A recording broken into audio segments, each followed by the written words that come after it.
Huevos Plus, Veritas, Probitas, Justicia. Assalamualaikum warahmatullahi wabarakatuh. Waalaikumsalam warahmatullahi wabarakatuh. Di samping saya ada Bung Indra yang suka ngarang-ngarang buku.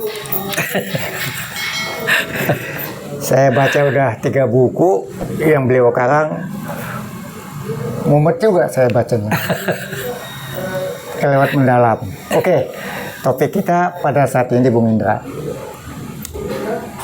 Ini di Republik kita ini ada yang namanya kepolisian.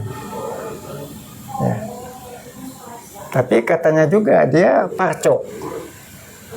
Partai coklat. Ini buat saya miris. Mungkin bukan buat saya. Kalau kita ngomong-ngomong polisi ini mau apa sih? Ya. Kalau mau jadi politisi ya jangan di situ. Ya, jangan jadi polisi. Cuman gini lah. Kayaknya beliau ini diperalat atau dia mau sebaliknya. Sehingga Gibran bisa jadi presiden katanya. Jadi isu yang berkembang bahwa Gibran ini menjadi presiden karena Partai Coklat ini. Gimana Bung Indra? Mungkin bisa dikupas. Assalamualaikum warahmatullahi wabarakatuh. Waalaikumsalam warahmatullahi wabarakatuh. Gibran kan belum jadi presiden. Oh belum. Masih jadi wakil presiden. Iya. Salah. Tapi memang mungkin ada arah untuk ke sana gitu. Ya kan? Nah, mengenai Partai Coklat ini saya kira sudah rahasia umum Ya. bahwa dalam setiap Pilpres sejak mulai Jokowi 2014, Ya. mungkin Partai Coklat ini sudah berkiprah. Oh gitu ya. Jadi ada agenda memang untuk menjadikan Jokowi itu presiden. Gitu ya. Oh jadi mulai dari Bapak Ya, jadi bukan agenda buat Gibran. mendadak kemarin Gibran bukan. Jadi ini jangka pendeknya udah bagus ya. Iya. Jangka pendeknya buat Jokowi, jangka panjangnya Gibran. gitu. Jadi arahnya ya mungkin karena dilihat Gibran nih setali 3 uang lah sama bapaknya ya. Ya kan kalau sementara kita lihat kan kalau betul isu bahwa ijazah dia juga palsu, Wah, udah sama lah ya. kan sama kan. Hajab Setali 3 uang Indonesia kan. nih hajab. Walau alam ya. Walau alam, Tapi ya.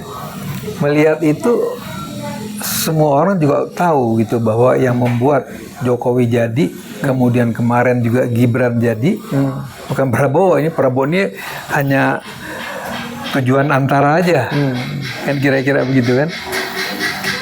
Jadi polisi ini memang sesuatu yang diciptakan untuk besar dan menyaingi TNI. Saya pernah baca itu bahwa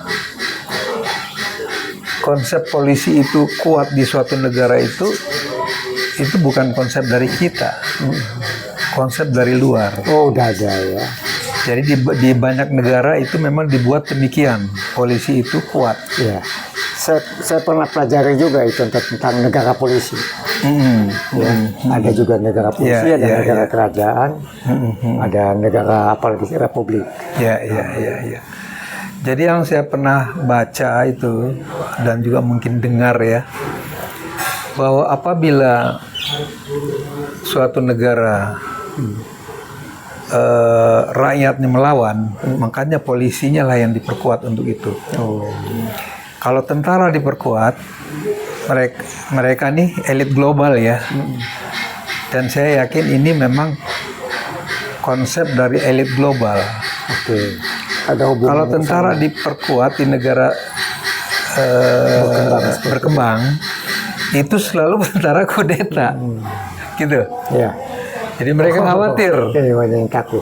Karena kebanyakan begitu kan, di Amerika Latin juga begitu, tentara yang kudeta. Dan kalau tentara kudeta, rasa nasionalisme tentara umumnya kuat. Beda sama polisi. Beda sama polisi. Karena mereka ada ada istilahnya sumpah dan segala macam janji ya Nggak ada untuk doktrin negara yang ya. membuat mereka Dan mereka dibuat memang sedemikian rupa rasa nasionalismenya itu tinggi. Bahkan kalau saya perhatikan itu waktu antara Biden sama Trump kemarin, itu Trump juga di backup oleh Pentagon kan, tentara kan. iya. Karena Trump nasionalismenya tinggi dianggap, gitu. Sementara Demokrat dengan dengan perangkatnya semua ini dianggap agen elit global. Padahal kalau sepengetahuan saya dua-duanya agen elit global. Ini tinggal elit global aja ngadu domba kan gitu kan. Begitupun di kita. Jadi saya pikir begitulah kira-kira bahwa memang kepolisian di negeri kita ini diperkuat oleh mereka, sehingga kan secara personal juga sekarang mungkin 2 kali lipat atau lebih dari TNI polisi ini. Persenjataannya pun sudah persenjataan tempur, ya kan? Ini kan suatu hal yang bertentangan betul dengan konsep kepolisian kita dulu kan. Oke, ada pertanyaan nih. Sekarang seharusnya polisi itu seperti apa ya? Polisi ini Kalau yang cocok buat Indonesia ya, mungkin kalau kita lihat negara lain kan perbedaannya banyak ya. Nah, yang cocok buat Indonesia itu polisi itu harusnya seperti apa gitu? Mungkin punya pandangan? saya sebetulnya tidak terlalu memahami ya. Oke. Tapi sepengetahuan saya itu polisi itu kan aparat sipil sebetulnya untuk keamanan dalam negeri. Keamanan dalam negeri, kemudian apa yang dikerjakan itu bukan untuk bertempur. Dan itu yang dilakukan oleh polisi kita selama ini juga begitu ya kan, bukan untuk bertempur. Jadi diciptakannya BRIMOB itu juga untuk mengatasi demo-demo dari sipil, mahasiswa, terus kemudian masyarakat umum, pemberontakan dalam negeri. Ya itu Polisi ya. Kalau pemberontakan dalam negeri mungkin TNI kali ya, bukan Kalau polisi. dulu seharusnya polisi. Nah, polisi intinya, dalam negeri. intinya polisi itu memang untuk menghadapi gejolak sipil, bukan militer. Artinya setiap peralatan mereka, perlengkapan mereka itu harusnya yang bersifat untuk mengatasi gejolak sipil. Jadi kalau BRIMOB itu kan yang mungkin ekstrim adalah waktu GAM.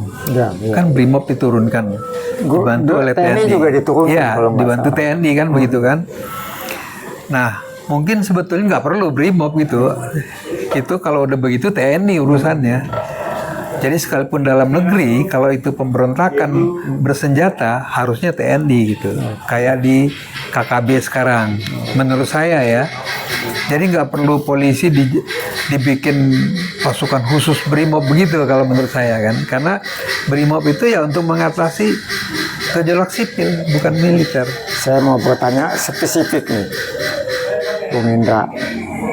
Itu si Listio Sigit kenapa nggak diganti-ganti? Capek kita lihat. Saya lihat tampangnya aja udah stres. Kalau kita lihat tampangnya nggak pernah senyum, nggak pernah stres kelihatannya. Jadi nggak ada bahagianya tuh kawan. Mestinya tahu diri ya, lebih baik gue mundur. Menurut pandangan ini kan kayak begini, Bung Buyung ya. Ini seperti kita masuk ke sarang mafia. Oh jadi mafia.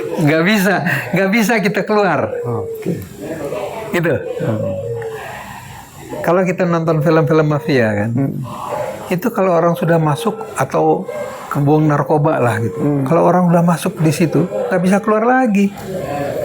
Selesai aja ya. Selesai, keluar atau mati kan gitu. Juga. Nah, ini saya mengandaikan ya.